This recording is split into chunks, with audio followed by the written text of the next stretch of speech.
Hello everyone, जय हिंद। आज है 1 दिसंबर और आज हम आपसे 1 दिसंबर से बनने वाले सभी करंट अफेयर को डिस्कस करेंगे। चलिए फिर स्टार्ट करते हैं।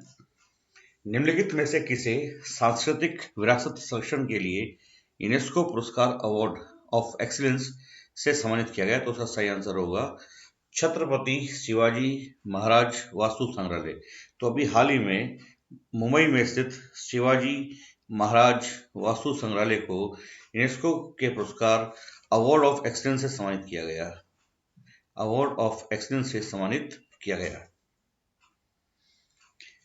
केलुचस्काया सोपका और सेवलुच ज्वालामुखी अभी हाल ही में सक्रिय हो गए। ये ज्वालामुखी कहाँ पर स्थित है? तो ध्यान रखेंगे, ये ज्वालामुखी रूस में स्थित है। अभी हाल ही में केलुचस्काया सोपका और सेवलुच ज्वालामुखी जो रूस के कमचटका प्रायद्वीप में स्थित है, अभी हाल में ही ये सक्रिय हो गए। देखिए, ये मैप में आप देख रहे होंगे इस क्षेत्र को, जो ये आपको दिख रहा होगा, ये प्रशांत महासागरीय क्षेत्र है। ये यहाँ से दक्षिण अमेरिका से के तटीय क्षेत्र से शुरू होते हुए उत्तरी अमेरिका होते हुए ये पूरा का पूरा इधर जापान से होते हुए इंडोनेशिया तक का ये पूरा का पूरा क्षेत्र है। इसको बोलते हैं फायर रिंग। ओके, तो एक एग्जाम में आपसे क्वेश्चन पूछा जा सकता है कि फायर रिंग या आग की अंगूठी ये कहाँ पर स्थित है? तो ये प्रशांत महासागर में स्थित है। इस पूरे के पूरे क्षेत्र में सक्रिय ज्वालामुखियों का सर्वाधिक विस्तार पाया जाता है और पूरे विश्व के 2/3 ज्वालामुखी इसी क्षेत्र में पाए जाते हैं। अभी हाल ही में इसी क्षेत्र में हवाई द्वीप में मोना लोआ नाम का एक ज्वालामुखी भी विस्फोटित हुआ। तो मोना लोआ ज्वालामुखी अभी हाल ही में इसमें उद्गार शुरू हो गया। ये हवाई द्वीप में स्थित है। और केलुचस्काया सोपका और शिवलुच रूस के कमचटका प्रायद्वीप में स्थित ज्वालामुखी है, जो अभी हाल में ही सक्रिय हो गए। तो इस क्वेश्चन का सही आंसर होगा रूस। भारतीय रिजर्व बैंक द्वारा किस तिथि से प्रायोगिक आधार पर central bank digital currency CBDC खुदरा भागीदारी के लिए शुरू करने की घोषणा की? तो 1 दिसंबर को से भारतीय रिजर्व बैंक आरबीआई के द्वारा 1 दिसंबर 2022 से 1 दिसंबर 2022 से भारत में CBDC central bank digital currency को लॉन्च करने की घोषणा की। अभी आरबीआई अपने इस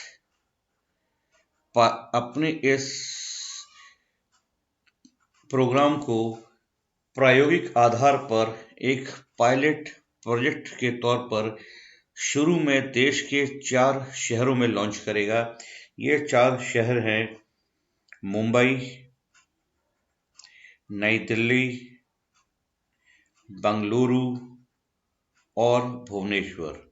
इन 4 शहरों में अभी प्रायोगिक तौर पर पायलट प्रोजेक्ट के रूप में सीबीडीसी को लॉन्च किया जाएगा।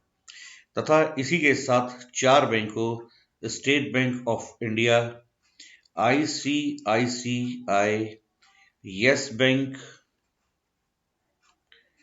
और आईडीएफसी फर्स्ट बैंक को सीबीडीसी डिजिटल मुद्रा को लॉन्च करने की अनुमति प्रदान की गई है। तो ध्यान रखेंगे, आरबीआई के द्वारा 1 दिसंबर को भारत में पहली बार सेंट्रल बैंक डिजिटल करेंसी को लॉन्च किया जा रहा है। भारतीय रिजर्व बैंक द्वारा 1 दिसंबर से प्रायोगिक आधार पर सेंट्रल बैंक डिजिटल करेंसी शुरू करने की घोषणा की गई है तथा पायलट परियोजना के तहत प्रारंभ में इसमें 4 शहरों को शामिल किया गया है। इनमें निम्नलिखित में से कौन सा एक शहर शामिल नहीं है? तो हैदराबाद को इसमें शामिल नहीं किया गया है। हैदराबाद को सेकंड फेज में शामिल किया जाएगा। अभी जो शामिल किए गए 4 शहर है उनमें भुवनेश्वर, बेंगलोर, मुंबई तथा इसी के साथ नई दिल्ली, तो कुल 4 शहरों को शामिल किया गया। तो ध्यान रखेंगे, जो 4 शहर सीबीडीसी के पायलट प्रोजेक्ट के तौर पर शामिल किए गए हैं वो है नई दिल्ली, भुवनेश्वर, बंगलुरु और मुंबई। इसी के साथ 4 bank, state bank of India, ICICI, yes bank, और आईडीएफसी फर्स्ट बैंक को यह जिम्मेदारी सौंपी गई है कि वो सेंट्रल बैंक डिजिटल करेंसी के लिए कार्य करें। इसे राष्ट्रीय गोपाल रत्न सम्मान से सम्मानित किया गया। तो अभी हाल ही में संजीव बालियान को राष्ट्रीय गोपाल रत्न सम्मान से सम्मानित किया गया। ध्यान रखेंगे, राष्ट्रीय गोपाल रत्न सम्मान भारत में दूध उत्पादन और डेयरी के क्षेत्र में सबसे बड़ा सम्मान है और इसका जो आयोजन किया गया था वो कर्नाटक की राजधानी बेंगलुरु में आयोजन किया गया था। लैंगिक हिंसा के विरुद्ध केंद्र सरकार द्वारा नई चेतना नाम से एक अभियान का शुभारंभ किया गया। इसका शुभारंभ किस राज्य या केंद्र शासित प्रदेश से किया गया? तो केरल से अभी हाल ही में केंद्र सरकार के द्वारा लैंगिक हिंसा के विरुद्ध एक अभियान की शुरुआत की गई जिसे नई चेतना नाम दिया गया है। किस राज्य द्वारा देश की पहली एकीकृत रॉकेट सुविधा स्थापित किए जाने की भी हाल ही में घोषणा की गई? तो उसका सही आंसर होगा तेलंगाना। अभी हाल ही में तेलंगाना में देश की पहली एकीकृत रॉकेट सुविधा को स्थापित करने की घोषणा की गई। ग्लोबल टेक्नोलॉजी समिट का 7वां संस्करण अभी हाल ही में कहां पर आयोजित किया गया? तो नई दिल्ली। तो ध्यान रखिए, नई दिल्ली में ग्लोबल टेक्नोलॉजी समिट का 7वां संस्करण आयोजित किया गया। कतर में आयोजित होने वाले पुरुषों के फीफा वर्ल्ड कप में अंपायरिंग करने वाली महिला अंपायर स्टेफनी फ्रापुट किस देश की हैं? तो फ्रांस की। ध्यान रखेंगे, फ्रांसीसी अंपायर स्टेफनी फ्रापुट ऐसी पहली महिला अंपायर बन गई है जो फीफा वर्ल्ड कप के किसी मैच में अंपायरिंग करेंगी। तो स्टेफनी फ्रापुट पहली महिला अंपायर होंगी जो पुरुषों के फीफा वर्ल्ड कप के लिए अंपायरिंग करेंगी। आपको मालूम होगा कि वर्ष 2022 में विश्व कप फुटबॉल यानी कि फीफा कप का आयोजन कतर में हो रहा है तथा ये विश्व कप फुटबॉल का 22वां एडिशन है। किस तिथि को विश्व एड्स दिवस के रूप में मनाया गया? तो 1 दिसंबर को प्रतिवर्ष विश्व एड्स दिवस के रूप में मनाया जाता है जिसका मुख्य उद्देश्य एड्स के प्रति जागरूकता पैदा करना तथा इस बीमारी की रोकथाम के लिए लोगों को अग्रसर करना है। विश्व एड्स दिवस 1988 से मनाया जा रहा है तथा यह प्रतिवर्ष 1 दिसंबर को मनाया जाता है। इसका जो प्रतीक है वो रेड रिबन है। ध्यान रखेंगे, रेड रिबन ये इसका प्रतीक है और भारत में एड्स की जागरूकता के लिए रेड रिबन एक्सप्रेस ट्रेन चलाई गई है। ध्यान रखेंगे, अगर आपसे क्वेश्चन आ जाएगा कि रेड रिबन एक्सप्रेस ट्रेन का संबंध किससे है तो ये एड्स की जागरूकता से है। ध्यान रखेंगे, एड्स की जागरूकता से। एड्स एक ऐसी बीमारी होती है जो वायरस के द्वारा होती है तथा इसके वायरस को HIV के नाम से जाना जाता है। चलिए, तो इस बार की थीम देख लेते हैं। वर्ल्ड एड्स डे 2022 की थीम रखी गई है इक्वलाइज, जबकि 2021 की थीम थी ग्लोबल सॉलिडेरिटी शेयर्ड रिस्पॉन्सिबिलिटी। विश्व एड्स दिवस 1 दिसंबर को मनाया जाता है।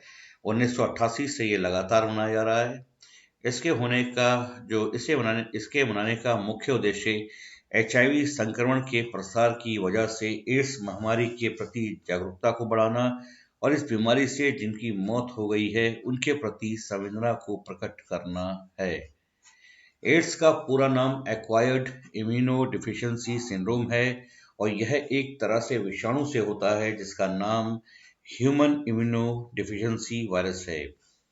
एक चीज ध्यान रखेंगे कि विश्व एड्स दिवस जो है वो 1988 से मनाया जा रहा है। 1981 में यह बीमारी पहली बार दुनिया के सामने आई तथा 1982 में इसको एक महामारी घोषित किया गया। तो आज के इस वीडियो में हमने 30 नवंबर को जो आपसे एक सवाल पूछा था उसको डिस्कस करेंगे। हमने आपसे 30 नवंबर को सवाल किया था कि कतर में खेले जा रहे फीफा विश्व कप फुटबॉल 2022 में कुल कितनी टीमें हिस्सा ले रही है, तो उसका सही आंसर होगा 22। इसका सही आंसर होगा 32। तो ध्यान रखेंगे इस विश्व कप फुटबॉल 2022 में जो कतर में आयोजित किया जा रहा है इसमें कुल 32 टीमें पार्टिसिपेट कर रही है, कुल 32 टीमें हिस्सा ले रही हैं। तो चले फिर आज के इस वीडियो का आज का क्वेश्चन जो हम आपसे पूछेंगे तथा इसका जवाब आपको हमें कमेंट बॉक्स में देना होगा। क्वेश्चन इस प्रकार है, WHO के द्वारा मंकी पॉक्स का नाम बदलकर क्या कर दिया गया है? तो जी हाँ, आपको बताना है कि विश्व स्वास्थ्य संगठन वर्ल्ड हेल्थ ऑर्गेनाइजेशन के द्वारा मंकी पॉक्स जो बीमारी है उसका नाम बदलकर क्या कर दिया गया है। तो उम्मीद करते हैं आपको हमारा ये वीडियो अच्छा लगा हो। अगर आपको हमारा ये वीडियो अच्छा लगा हो तो आप हमारे वीडियो को ज़्यादा से ज़्यादा शेयर करें, लाइक करें और सब्सक्राइब करें। धन्यवाद। जय हिंद, जय भारत।